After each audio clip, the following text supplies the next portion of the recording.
கரூர் விஜய் பிரச்சார கூட்டத்துல சிக்கி கிட்டத்தட்ட 41 பேர் உயிரிழந்திருக்கக்கூடிய சம்பவம் நமக்கு தெரியும்.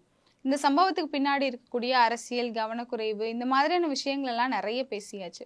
ஆனா இதுல பேசப்படாத நிறைய விஷயங்கள் இருக்கு. நம்ம இன்னைக்கு அதை பத்தி தான் பார்க்க போறோம். இந்த கூட்ட நெரிசலை பொறுத்த வரைக்கும் இந்த கூட்ட நெரிசல் அப்படிங்கிறது இது முதல் தடவை கிடையாது. விஜய் கட்சி ஆரம்பித்ததற்கு பிறகு நடத்தப்பட்ட மாநாடுகள்ல இருந்து பரப்புரையா இருக்கட்டும், எல்லாத்துலயுமே இந்த கூட்ட நெரிசல் அப்படிங்கிறது அதிகமா தான் இருந்துச்சு.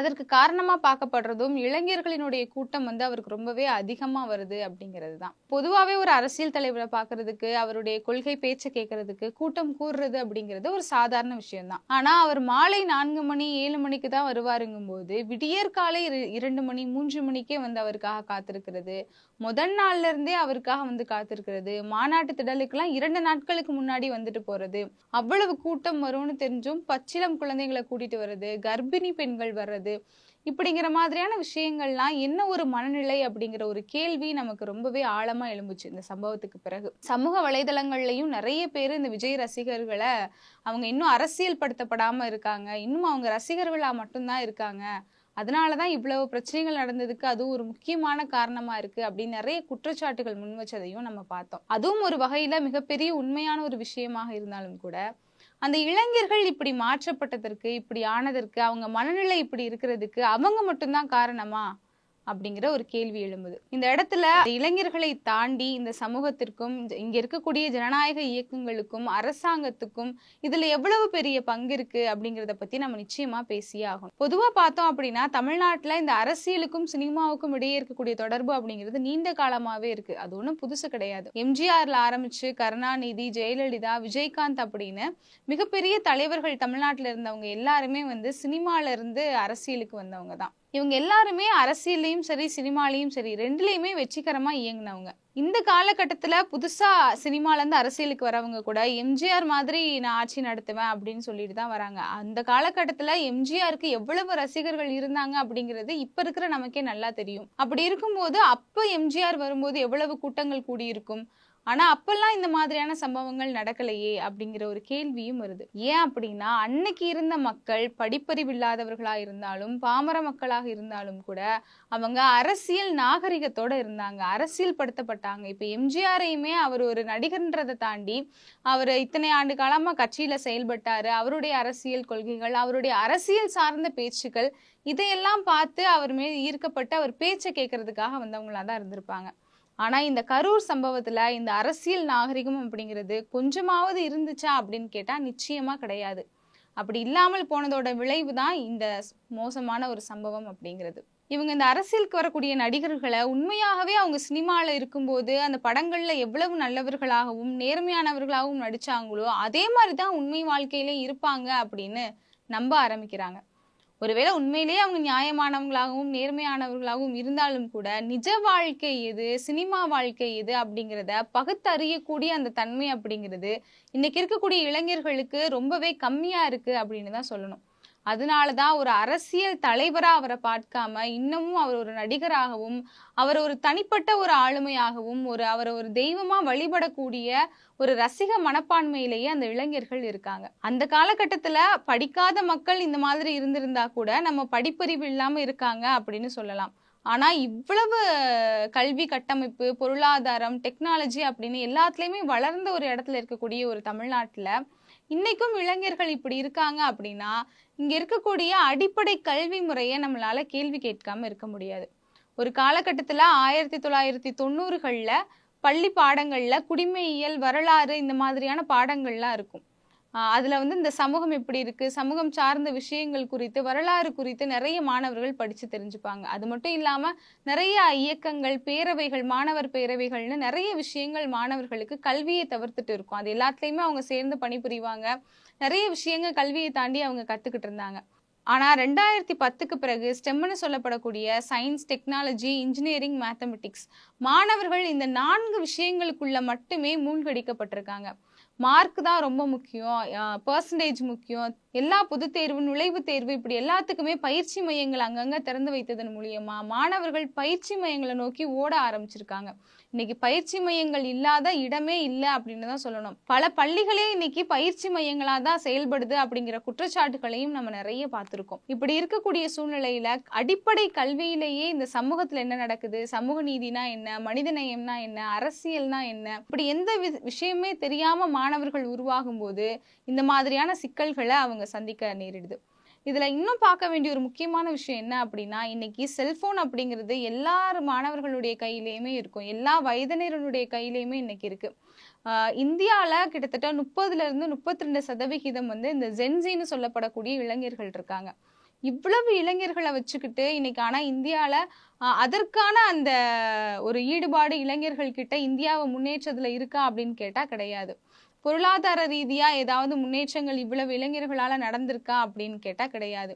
இதெல்லாம் ஏன் நம்மளால பண்ண முடியல அப்படின்னா, இன்னைக்கு இருக்கக்கூடிய இளைஞர்கள் அதிக அளவு இந்த செல்போன்கள் பயன்படுத்துறது மூலியமா டிஜிட்டல் சிறையில தள்ளப்பட்டிருக்காங்க அப்படிங்கிற ஆய்வு முடிவுகள்லாம் நமக்கு வருது.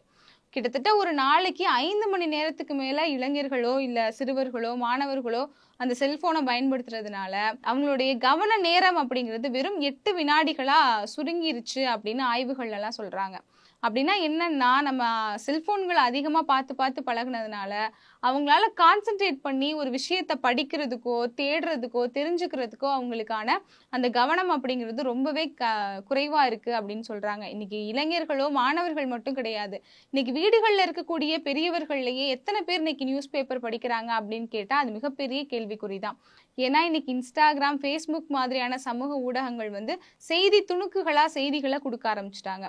அப்படி இருக்கும்போது யாருமே பெரிய அளவுல அந்த செய்தியில உண்மையா என்ன நடந்துச்சு, அதோட பின்னணி என்ன, 2 தரப்புல என்னென்ன நடந்திருக்கு அப்படிங்கறத பத்தி எல்லாம் தெரிஞ்சுக்க கூடிய நிலைமையில இல்ல, தெரிஞ்சுக்க விரும்புறதும் கிடையாது. பொதுவா இந்த சமூக ஊடகங்களோட கட்டமைப்பே எப்படின்னா, ஒருத்தருக்கு என்ன பிடிக்குதோ அதைத்தான் திரும்ப திரும்ப அது கொடுத்துக்கிட்டே இருக்கும். அப்படி இருக்கும்போது இப்ப எனக்கு ஒரு தலைவரை பிடிக்குது, ஒரு நடிகரை பிடிக்குது அப்படின்னா அவரை பத்தின ஒரு நல்ல விஷயங்களை நான் பார்க்க ஆரம்பிச்சேன்னா அந்த மாதிரியான விஷயங்கள் தான் வரும். அப்ப எதிர்த்தரப்புல என்ன நடந்துகிட்டு இருக்கு, இன்னொரு பக்கம் என்ன நடந்திருக்கு அப்படிங்கிற எந்த விஷயமுமே நமக்கு தெரிய போறது இல்லை. இதனால என்ன ஆகுதுன்னா, அந்த இளைஞர்களுக்கு இந்த விமர்சன சிந்தனை அப்படிங்கிறதே சுத்தமா இல்லாம போயிருது. ஒரு தரப்பு மட்டுமே பார்த்துட்டு இதுதான் சரி அப்படின்னு அவங்க ரொம்ப ஆழமா நம்ப ஆரம்பிச்சிடுறாங்க.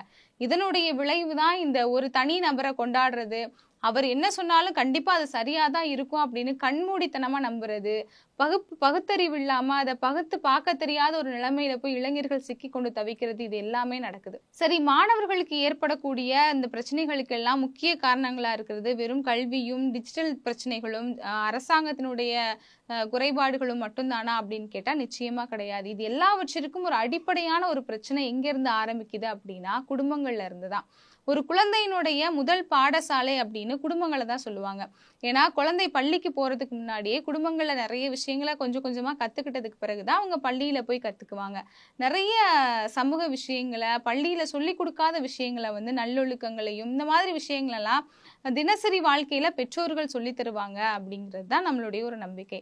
ஆனா இன்னைக்கு இருக்கக்கூடிய இந்த சமூக கட்டமைப்புலையும் பொருளாதார சூழ்நிலைகள்லையும் சிக்கல்கள்லையும் பெற்றவங்களுக்கு வேலை பளு அப்படிங்கிறது அதிகமாயிருது, மன அழுத்தம் அதிகமாயிருது, நேரமே இருக்க மாட்டேங்குது, குழந்தைங்க கிட்ட மனம் விட்டு பேசுறதுக்கான நேரம் அப்படிங்கிறது ரொம்பவே குறைவா இருக்கு.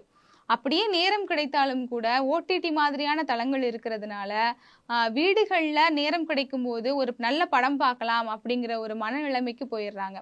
குடும்பமா சேர்ந்து ஒரு படத்தை பார்க்கும்போது அது எப்போவாவது பாக்குறது சரிதான். ஆனா நேரம் கிடைக்கும் போதெல்லாம் ஒரு படம் பார்க்கும்போது அந்த 3 மணி நேரமோ 4 மணி நேரமோ வீட்டுல எந்த ஒரு பேச்சுக்குமே ஒரு அடிப்படை வாய்ப்பே இல்லாம போயிருது. அதனால அரசியல் பேசுறதோ இல்ல அதை தாண்டி உலகத்துல என்ன நடக்குது அப்படிங்கிற செய்திகளை பேசுறதோ இல்ல மாணவர்கள் கிட்ட பள்ளியில என்ன நடந்துச்சு அப்படிங்கிறத பேசுறதோ பெற்றோர்கள், இது எல்லாமே ரொம்பவே கணிசமான வகையில ரொம்ப குறைஞ்சு போச்சு.